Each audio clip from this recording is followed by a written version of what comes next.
traders, what we're going to talk about in this video is the version 2 of the dashboard. It has a few additions to it. I'm going to go through a couple of these. Won't get into too much depth on them, but basically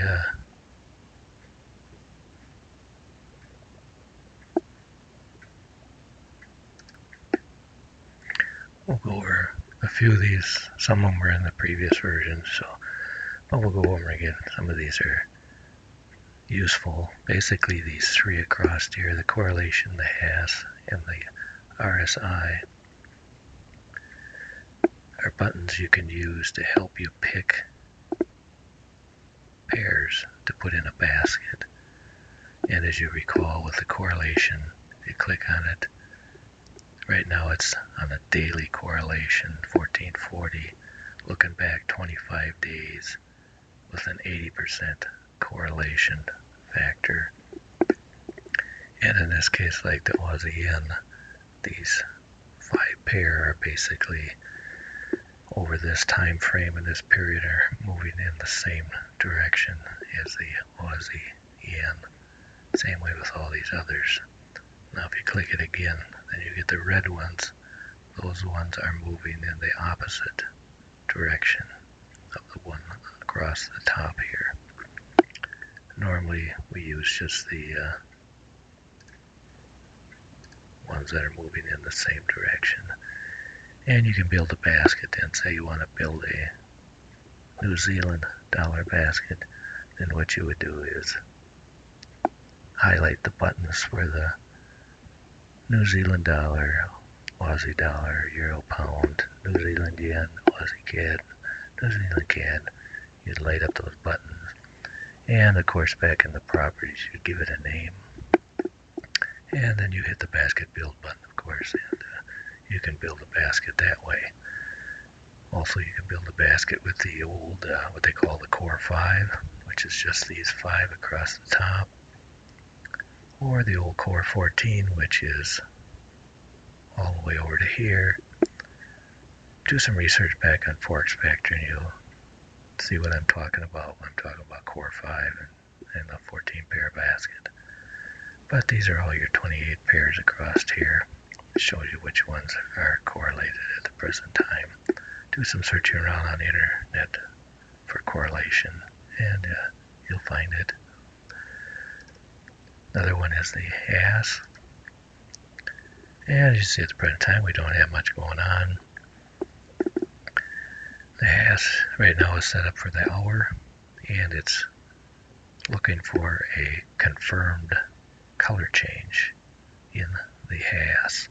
This is not directional, it is just color change. And at the present time, if you were to load these 2 pairs up and put the HAS on them, you would have a confirmed color change in the short direction.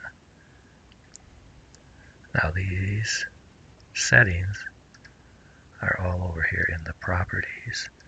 Like here's the HAS.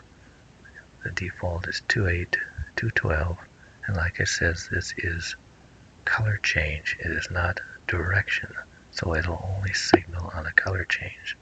And right now it is looking at the 1 hour time frame, and it's looking back 0, which means it's looking for a confirmed color change, which means we're on the open of a candle right after a confirmed color change.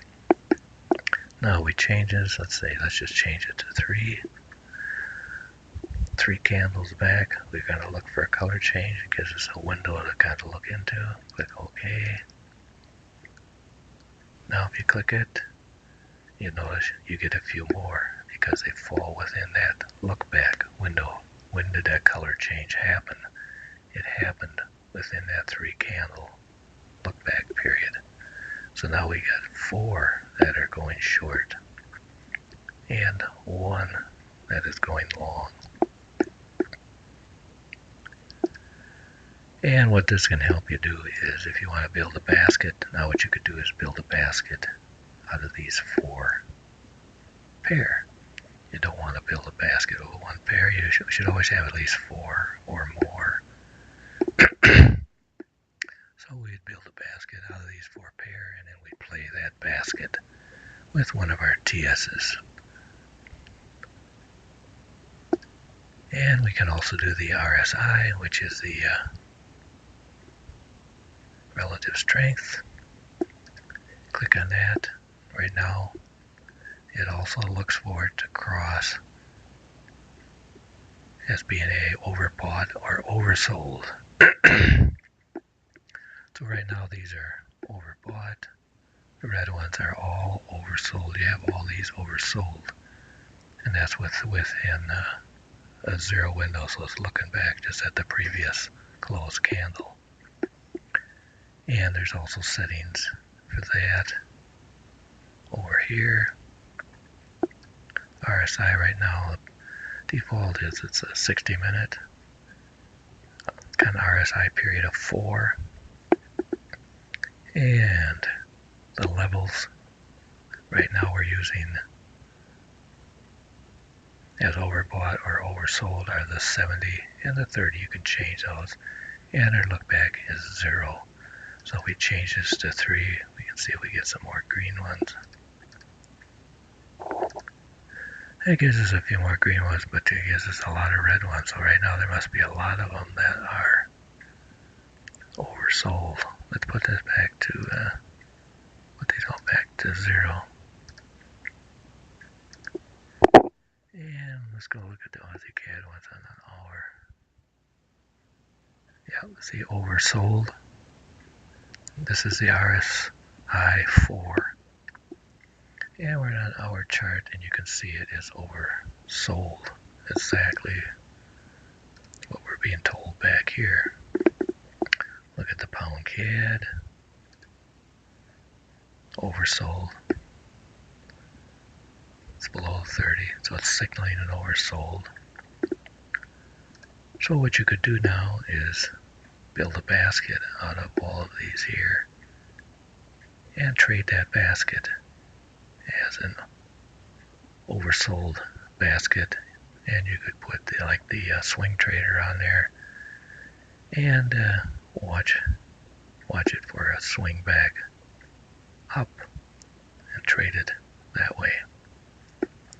We'll do more of that later on when we get into the showing you how to trade the baskets, how to set them up. Another thing we changed on here is the heat map. We did a little work on it. So right now we're showing the 60. As you can see now, we have 2 lines. The top red line, like for the Aussie CAD, is the present strength. And in this case, it is short, strong. The orange line below it is the previous reading. And as you can see, we jumped up quite a bit. So let's go look at it. Was like that one had that big spike on it. Yeah, see, that's what caused it.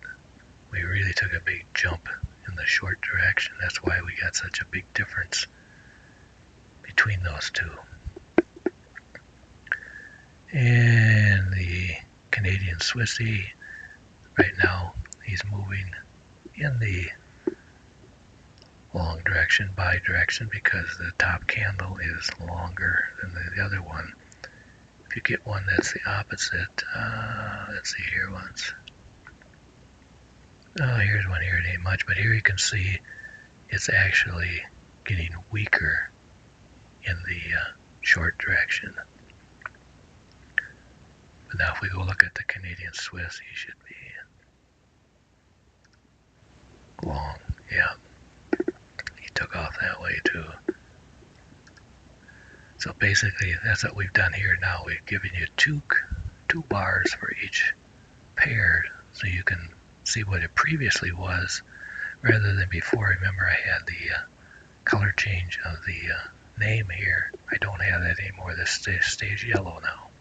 Now you have the 2 bars so you can tell which direction you're going. Look at the New Zealand CAD. It's probably another one that jumped.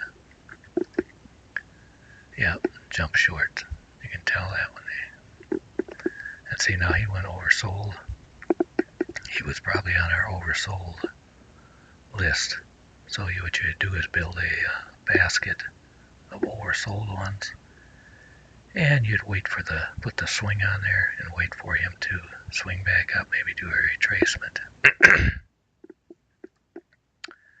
And I've also added this down here. This is just the currencies themselves. This is an Aussie, this is a Canadian, Swissy, and the same deal with the bar charts. So in this case, we're looking at a Canadian is getting stronger in the buy direction, the CAD.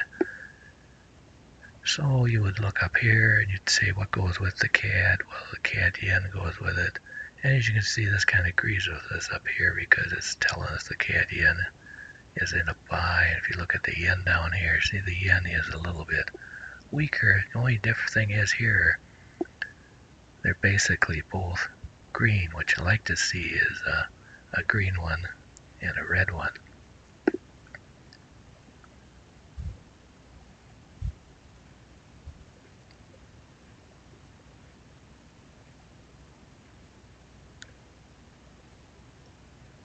Like here you got the NAS.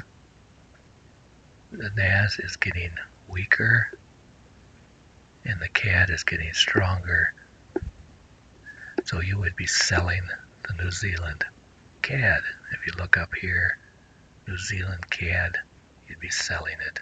It's getting weaker. It's getting more in the sell direction. So we go look at it here. That's New Zealand CAD. I think we just looked at that one.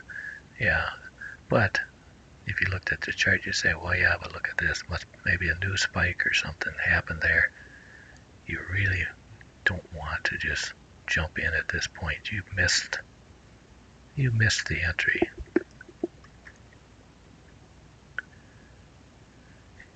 And it looks like you might have a little bit of support across here also, so this would be a good point just to watch it here and see it happen. More than likely this is going to retrace back up and pull back a little bit, and then maybe it'll go through this area here. So basically that's what had changed. Now you say, well, gee, the graph is right in the middle of, the heat map is right in the middle of my graph. Well, when you turn on the graph, heat map moves over here if you got it turned on. So it gets out of the way of your graph. Turn the graph off, comes back over here. And otherwise the button works just like it did before. I did change the algorithm that decides which ones are buys and sells a little bit. So it may work a little different for you. I hope it's better.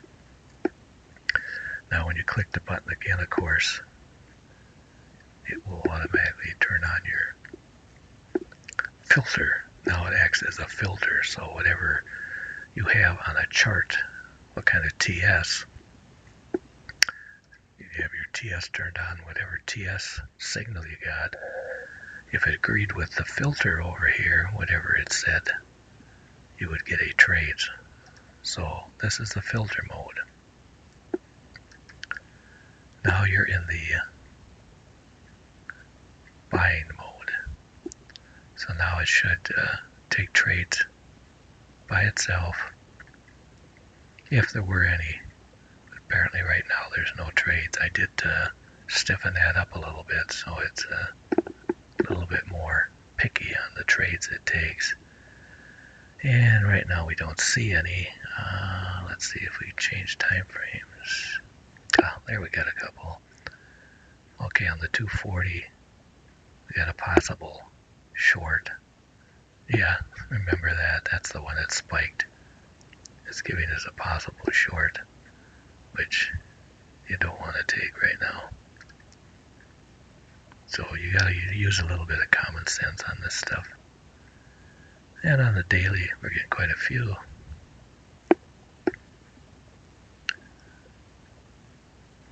Okay, on the daily, this is telling us to go long. We gotta switch to daily. A lot of these hit spikes. Yeah, see, we're getting them spikes.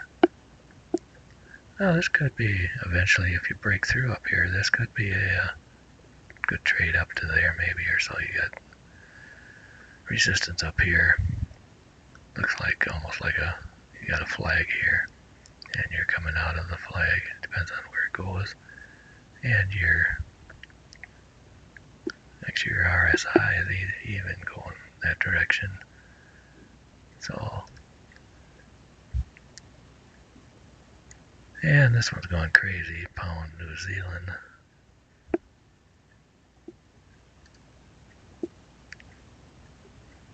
It don't look too bad over there. That was the daily we were looking at. Yeah, it came down quite a bit. These would be the ones that would make good RSI candidates for the basket, and then trade them with the swing trader. Wait for this thing to swing and go back up. But we'll get more into that later on. Okay, so that about covers it. And remember, if you use this for entries, you gotta pick your own exit. So you can use the take profit here or stop loss, or you can use a basket, whatever you want to do for your entries and exits, take profit, stop losses, because there is no exit on this button.